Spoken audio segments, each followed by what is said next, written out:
Now, live, this is Eyewitness News with special coverage of the Wayfire.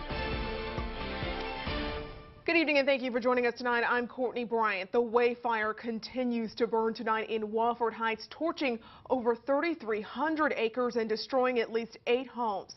We now bring you team coverage this evening on the fire. Eyewitness News reporter Jose Gaspar spoke with a homeowner whose house was saved by firefighters and has her story. Reporter Adam Herbets gives us a first-hand look into the challenges firefighters face when battling this blaze at all hours of the day.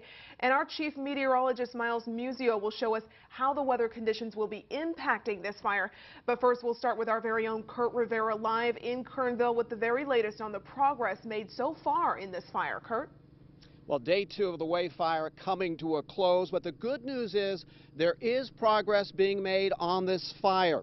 The air attack done for the night, but hand crews working around the clock to try to beat this fire down. Now, difficult to really see behind me, of course, it's pretty dark, but we have seen hot spots flare up now and again. But the good news is, earlier today, there was a huge cloud of smoke billowing from the mountaintop that you could see for miles.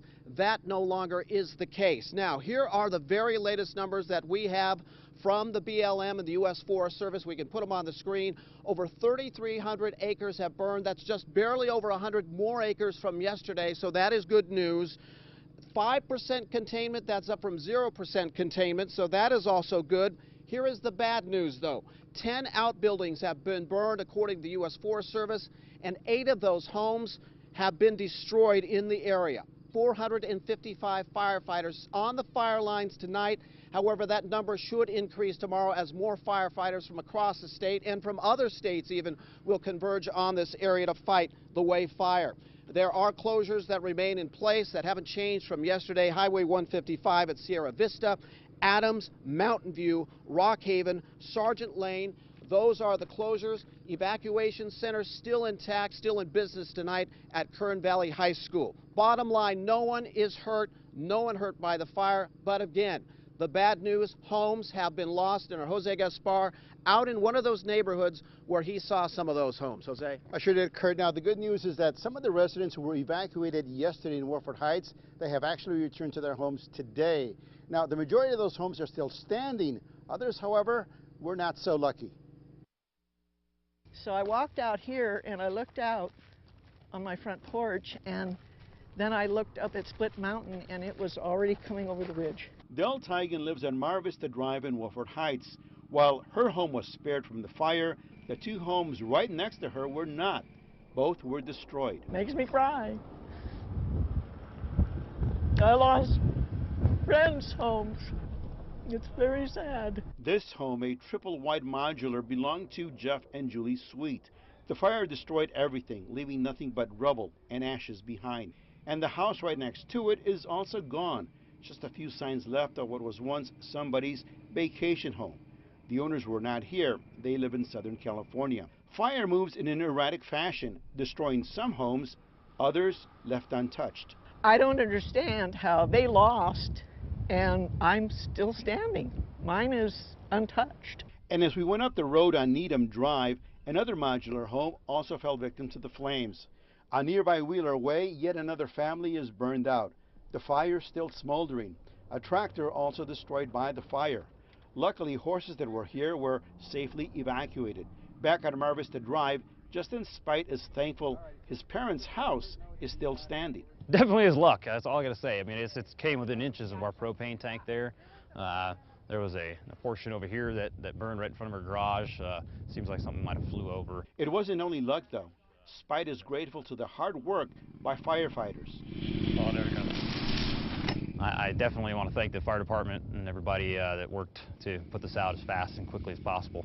Our home would not be here today if it wasn't for them. Residents up here love the area for its natural beauty, but dealing with fire is also another reality. You don't like to think that it comes with the territory because you like to think that if you've done all the things you're supposed to do in order to protect yourself, that, you know, it's not going to happen to you. And of course, this is a very naturally beautiful area, but again, residents have taken some steps to protect themselves, and as they said, they are very thankful for the firefighters, the hundreds of them who are up here in the area fighting this fire and saving homes and lives as well. Kurt, that's the good news so far. Yeah, that is good news, and firefighters, again, have their work cut out, and they are making headway, as we mentioned. So what is the game plan tonight for firefighters, for nearly 500 firefighters from across the state, agencies all over the place that have converged on this area with cooler temperatures and a chance to make headway? Our Adam Herbets attended a briefing this evening to get the game plan and the details. Adam joins us now live with that. Adam? Yeah, thank you, Kurt. Obviously, one of the biggest problems right now is this rough, steep terrain that's really slowing down firefighters. And as you can imagine, that it's especially difficult right now at night. I mean, you could look behind me, you really can't see much. We have plenty of lights out here. Really, the only thing you could see is the mosquitoes buzzing around our faces. But the night crew got here at about 6 p.m. They were ready to take on the task, and they had a conference at about the same time. About the same time we got those updated numbers. But the good thing is that everyone was in much higher spirits, a lot more optimism tonight than there was yesterday, when everyone was still in a little bit of a panic. Hand crews right now are digging fire breaks. A lot of action going on, not just here, but also away from the fire. And all it really takes is a good wind to blow those embers, as you know, and they're most worried about that wind blowing east toward Kernville. Now at night, at a time like this, not as big of a problem. The biggest problem isn't the wind. That normally picks up at about 4 a.m., 5 a.m., according to the people that I talked to. Again, the biggest problem is the darkness, is the night, and we spoke to the man in charge of this night, and here's what he had to say. It can happen at any moment. Yeah, somebody takes a wrong step, falls off a rock, breaks a leg. You know, look twice, step once. If you get hurt, you know, bad, it's going to take forever to get you out, especially at night. Yeah, and if you've been watching our coverage all day today, you know that helicopters have been flying all around Lake Isabel to try and get as much water as they can to dump on this, as well as some helicopters dropping retardant on these flames and on these buildings, trying to protect them. There are no water drops scheduled for tonight unless even more hot spots do flare up. There is, however, one helicopter that is equipped with night vision. That chopper is being reserved for any injuries. Of course, no injuries reported right now, but if that were the case, that is the protocol. Kurt? All right, Adam, thank you very much. And the bottom line here, progress is being made on this fire, the fire being slowed. Acreage, again, less acreage burned today. But the bad news, of course, just learning just minutes ago, 8 homes have been destroyed. Reporting live in Kernville, I'm Kurt Rivera. Back to you, Courtney. Plenty of bad and good news tonight. Thanks, Kurt. And today we spoke with residents of Wofford Heights watching on as the Way fire spread through their community. Reporter Jonathan Gonzalez has more. The wind's just blowing. I can see why it's called the Way fire. As flames from the Way fire continue to scorch the hills behind Wofford Heights. The wind is so unpredictable, it's going every which way possible. Locals can only wait. Around 2 in the afternoon is when we saw the first smoke. One man waits behind a roadblock. Hey, there was no smoke or fire coming from that location until just about an hour ago. Beyond the barrier, one man waits to enter his home. I've been up here since 1980, and it's sad. They wait far away. It's burning. Worried about their town, so close to their hearts. This is terrible. This is really terrible. Locals say wildfires have almost become normal this time of year. The response time up here is exceptional, really. I have to say that. And as uncertain as the flames that continue to rise. So I came over here to help some friends that were in harm's way. They'll keep waiting for this one to end. I hope I'm just able to get back in there sometime later today at least and check on everything and everything can go back to normal. Meanwhile, residents in Kernville are concerned tonight as they watch the fire flare up on the hill over their community. Firefighters attacked the fire from the air over the ridge near Kernville. Fire trucks lined up near homes while air tankers and helicopters focused on the hillsides above. Neighbors were told crews were watching and targeting hot spots in Kernville. Residents worried about winds picking up and shifting the fire towards them. You weren't going to leave and go to town this morning? No, the hill behind there was on fire. That was just bright red. If we get a fire over there and we get embers, we're going to have to watch all night again.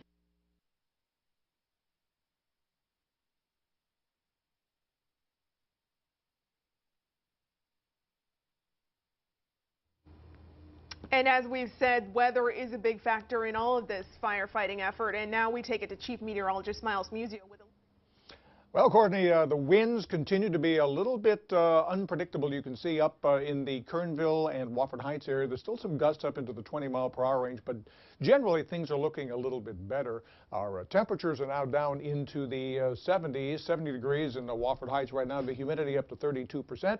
So things are looking a whole lot better there. And I am expecting the weather situation to improve, winds to drop off, humidity to go up, and the temperatures to continue to be a little bit below normal for this time of the year. I'll have more on the weather coming up in just a few minutes. Courtney, back to you. Thank you, Miles. Get Board member Kathleen Ashland announced today she's stepping down next month to help her daughter with child care in Arizona. Her last board meeting will be September 16th. Meanwhile, the Get buses are officially back on the road as of today as the 5-week strike has finally come to an end.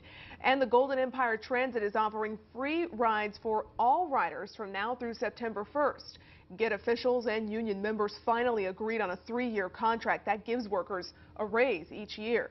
The strike started July 15th when the bus drivers and mechanics were unhappy with their pay and demanded a raise. Today, many of the riders were supportive of the Get bus drivers' strike.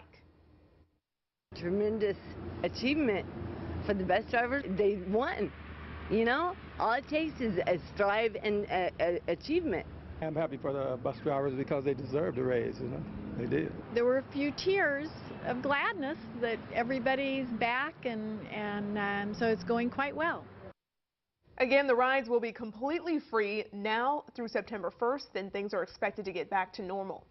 A reward is now offered in the murder of a railway worker. 38-year-old Robert Lyman was killed Sunday night on Goodrick Drive in Tehachapi. Lyman worked for BNSF Railway. They are now offering a $100,000 reward for information leading to the arrest of the person responsible for his murder. If you have any information, call the Secret Witness Program at 322-4040. With tensions continuing to rise in Ferguson, Missouri, what law enforcement officers may now be outfitted with to reduce public scrutiny. A woman accused of a disturbing crime, how she allegedly used gasoline to get her husband's attention. And an American journalist beheaded by the terror group ISIS. The haunting message his killers now have for our president.